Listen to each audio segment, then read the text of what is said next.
Good day. So, nakapagluto na ba ang lahat para sa mga tanghalian ninyo?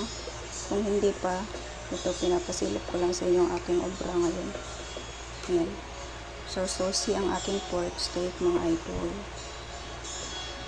Ngayon, iniimbitahan ko kayo pagbisita sa aking page.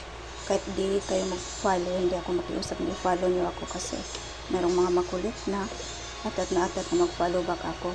So, hindi lahat ng panahon nakahawak ako ng aking cellphone para mag-Facebook. So, ito lang yung aking handa ngayon.